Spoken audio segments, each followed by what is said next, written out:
നമസ്കാരം. മലയാളി വാർത്ത ഇൻസൈഡിലേക്ക് സ്വാഗതം. പ്രധാനമന്ത്രി നരേന്ദ്രമോദി വന്നു പോയാൽ പിന്നെ ഒരാഴ്ച കാലത്തേക്ക് തലവേദന CPM-നാണ്.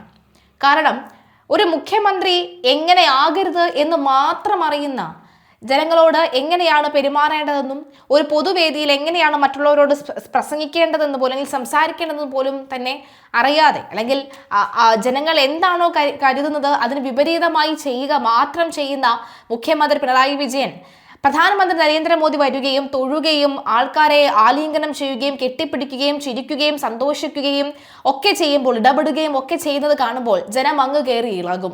ജനങ്ങൾക്ക് അത് വലിയ ഇഷ്ടമാകും. സമൂഹ മാധ്യമങ്ങളിൽ പിന്നെ പാട്ടിട്ട് BGM ഇട്ടൊക്കെ തന്നെ വാഴ്ത്തുപാട്ടുകളായി പിന്നെ സമൂഹ മാധ്യമങ്ങളിൽ മോദി തരംഗമായി മാറുകയും ഒക്കെ ചെയ്യും. ഇതങ്ങോട്ട് സഹിക്കുകയില്ല. അതുകൊണ്ട് തന്നെ ഓരോ മന്ത്രിമാരെയും ഓരോ സ്ഥലത്തേക്ക് ഓരോ ദിവസം പറഞ്ഞു വിടും അതിനെതിരെ പറയാനായി. ആദ്യം കളത്തിൽ കിട്ടിയിരിക്കുന്നത് അല്ലെങ്കിൽ കളത്തിൽ വന്നിരിക്കുന്നത് മറ്റാരുമല്ല, ശിവൻകുട്ടിയാണ്. മന്ത്രി ശിവൻകുട്ടി ഇപ്പോൾ കണ്ടെത്തിയിരിക്കുന്ന വലിയ മഹാസംഭവം എന്ന് പറയുന്നത്, പ്രധാനമന്ത്രി നരേന്ദ്രമോദി വിമാനത്താവളത്തിൽ എത്തിയപ്പോൾ VV രാജേഷ്, മേയർ കൂടിയായ VV രാജേഷ് ആ കോട്ടിട്ട് പ്രധാനമന്ത്രിയെ സ്വീകരിക്കാൻ എത്താത്തത് അത് വലിയ തെറ്റായി പോയി എന്നാണ് കണ്ടെത്തുന്നത്. ഇതിനു മുൻപും 5 വർഷക്കാലം മേയറായിരുന്ന ആളാണ് ഞാൻ. അപ്പോഴും പ്രധാനമന്ത്രിമാർ കേരളത്തിൽ അല്ലെങ്കിൽ തിരുവനന്തപുരത്ത് വന്നിട്ടുണ്ട്. അപ്പോൾ മേയർ എന്ന നിലയിൽ ഞാൻ അവിടെ പോയി അവരെ സ്വീകരിച്ചിട്ടുണ്ട്. എന്നിട്ട് എന്ത് കാര്യം മന്ത്രി മനസ്സിലാകുന്നില്ലല്ലോ? കഴിഞ്ഞ 5 വർഷം ഇവിടെ ഒരു വ്യക്തി കോട്ടിട്ട് ഇതുപോലെ പ്രധാനമന്ത്രി വരുമ്പോൾ സ്വീകരിക്കാനായി പോയല്ലോ. പിന്നെ എന്തായിരുന്നു ഗുണം? അതിനുശേഷം എന്തായിരുന്നു ഗുണം? അല്ല, മനസ്സിലാകാത്തത് ഈ BJP-യുടെ ആഭ്യന്തര പ്രശ്നങ്ങളൊക്കെ തന്നെ എന്തിനാണ് നിങ്ങൾ തലയിൽ കയറ്റുന്നത്? പ്രധാനമന്ത്രി നരേന്ദ്രമോദി വരികയും 8ഓളം വികസന പദ്ധതികളെ കുറിച്ച് പറയുകയും ഒക്കെ ചെയ്തിരുന്നു. അതിനെക്കുറിച്ച് അധികം സംസാരിച്ചത് കേട്ടില്ലല്ലോ. അങ്ങനെയല്ല പറയുന്നത്. മറിച്ച് ഈ ചെറിയ ചെറിയ വിഷയങ്ങളാണ് കുത്തിത്തിരിപ്പുണ്ടാക്കാൻ നോക്കുന്നത്. ശ്രീലേഖ മൈൻഡ് ചെയ്തില്ല, ശ്രീലേഖ എഴുന്നേറ്റില്ല, ശ്രീലേഖ പിണങ്ങിപ്പോയി, ശ്രീലേഖ ഇറങ്ങി ഓടിപ്പോയി എന്നൊക്കെയുള്ള കുത്ത് വേറെയും. എന്നാലും പ്രധാനമന്ത്രി എത്തിയപ്പോൾ മേയർക്ക് ആ പട്ടികയിൽ ഇടമില്ല. ഇത് തിരുവനന്തപുരത്തെ ജനങ്ങളെയും ഫെഡറൽ മര്യാദകളെയും അപമാനിക്കുന്നതിന് തുല്യം. രൂക്ഷ വിമർശനവുമായി മന്ത്രി ശിവൻകുട്ടി എത്തുകയാണ്. എന്നാലും മന്ത്രി ശിവൻകുട്ടി ഇത് കണ്ടില്ലായിരുന്നോ? വേദിയിൽ നെഞ്ചോട് ചേർത്ത് പിടിച്ച രാജേഷിനെയും കെട്ടിപ്പിടിച്ച് ഉമ്മ വയ്ക്കുകയും ഒക്കെ ചെയ്തു. ഡെപ്യൂട്ടി മേയറിനെ കാലിൽ തൊട്ട് തൊഴാൻ പോയി. തിരുവനന്തപുരത്തെ എല്ലാ ജനങ്ങളെയും പ്രധാനമന്ത്രി തൊഴുന്നത് പോലെയൊക്കെ കാണിച്ചിരുന്നു. ഇതൊക്കെ പ്രോട്ടോകോളിൽ ഉണ്ടായിരുന്നു? ഇല്ലല്ലോ. അപ്പോൾ എന്തിനാണ് നിങ്ങൾ ഇങ്ങനെ വിമ്മിട്ടപ്പെടുന്നത്? VV രാജേഷിന് പോലും ഉണ്ടാവില്ല അത്തരം ബുദ്ധിമുട്ടുകൾ.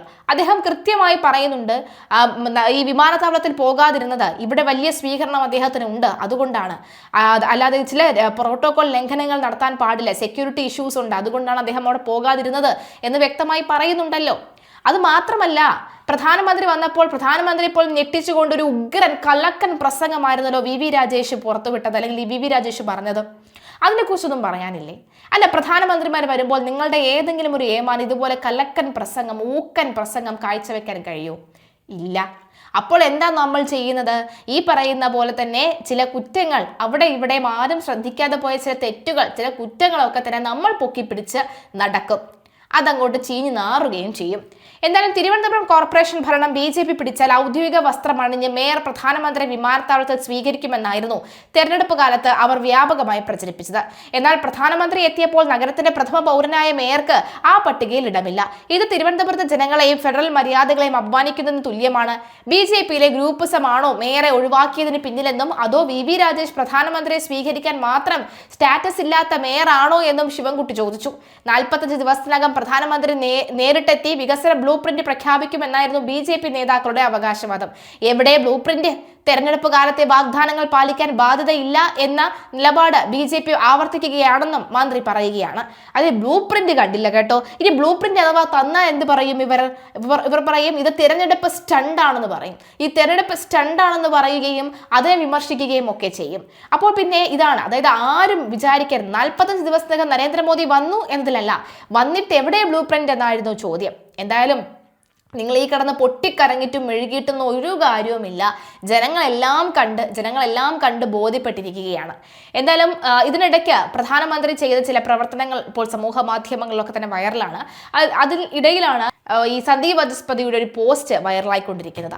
തിരുവനന്തപുരത്ത് പ്രധാനമന്ത്രി നരേന്ദ്രമോദി പങ്കെടുത്ത ചടങ്ങുകളിൽ പ്രസംഗം മലയാളത്തിലേക്ക് മൊഴിമാറ്റം ചെയ്തത് ആലപ്പുഴ സൗത്ത് ജില്ലാ അധ്യക്ഷൻ സന്ദീപ് വാചസ്പതിയായിരുന്നു.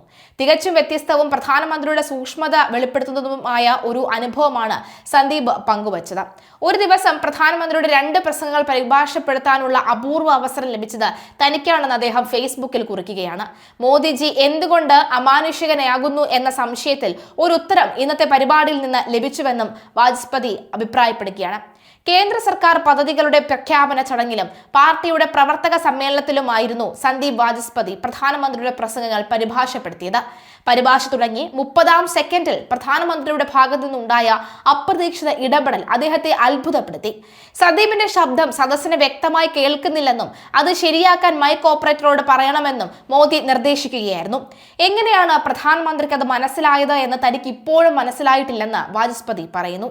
പരിഭാഷ മികച്ചതായിരുന്നു എന്ന് BJP സംസ്ഥാന അധ്യക്ഷൻ രാജീവ് ചന്ദ്രശേഖർ ഉൾപ്പെടെ പറഞ്ഞപ്പോൾ പ്രധാനമന്ത്രിയുടെ OSD അശുതോഷ് ജിയും സുഹൃത്തുക്കളും അറിയിച്ചപ്പോഴും അഭിമാനവും സന്തോഷവും ഉണ്ടായതായും അദ്ദേഹം കൂട്ടിച്ചേർത്തു.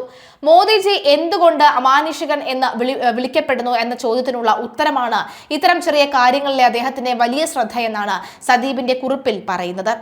കേരളത്തിലൂടെ സർവീസ് നടത്തുന്ന 3 അമൃത് ഭാരത് എക്സ്പ്രസ് ട്രെയിനുകൾ ഉൾപ്പെടെ 4 പുതിയ ട്രെയിനുകൾ സർവീസുകൾ പ്രധാനമന്ത്രി ഫ്ലാഗ് ഓഫ് ചെയ്തു. CSIR ഇന്നോവേഷൻ ഹബ്ബ്, ശ്രീചിത്രയിൽ radio surgery centre, Poojappura head post office എന്നിവയുടെ ഉദ്ഘാടനവും നിർവഹിച്ചു. തിരുവനന്തപുരം കോർപ്പറേഷൻ ഭരണത്തിലെ BJPയുടെ വിജയം കേരള രാഷ്ട്രീയത്തിലെ വലിയ മാറ്റത്തിന്റെ തുടക്കമാണെന്നും ഗുജറാത്ത് മോഡൽ വികസനം കേരളത്തിലും സാധ്യമാണെന്നും അദ്ദേഹം പറഞ്ഞു. BJP അധികാരത്തിൽ വന്നാൽ ശബരിമലയിലെ സ്വർണ്ണ നഷ്ടത്തെക്കുറിച്ച് അന്വേഷിക്കുമെന്നും കുറ്റവാളികളെ ജയിലിലാക്കുമെന്നും മോദിജി ഉറപ്പ് നൽകുകയും ചെയ്തു. ഒരു ദിവസം പ്രധാനമന്ത്രിയുടെ 2 പ്രസംഗം പരിഭാഷപ്പെടുത്തുക എന്ന അപൂർവ സൗഭാഗ്യം തന്നെയാണ് സന്ദീപിന് ലഭിച്ചിരിക്കുന്നത്. എന്തായാലും 30 സെക്കൻഡ് നടത്തിയ ആ നീക്കം അത് ഏതായാലും ഇപ്പോൾ സമൂഹ മാധ്യമങ്ങളിൽ വൈറലാവുകയാണ്. ഒപ്പം പ്രധാനമന്ത്രി വന്ന ആശാനാഥിന്റെ കാലിൽ തൊട്ടതും ഈ തിരുവനന്തപുരത്തെ എല്ലാ ജനങ്ങളെയും കുമ്പിടുന്നു എന്ന് പറഞ്ഞ തൊഴുതതും ഒക്കെ വൈറലാവുകയാണ്. എന്തായാലും വൈറലാകുന്നത്, ഒട്ടും പിടിക്കാത്തത്, വെറി പിടിച്ച് നടക്കുന്നത് ശിവൻകുട്ടിയും പിണറായിയും ഒക്കെ തന്നെയാണെന്ന കാര്യത്തിൽ സംശയം.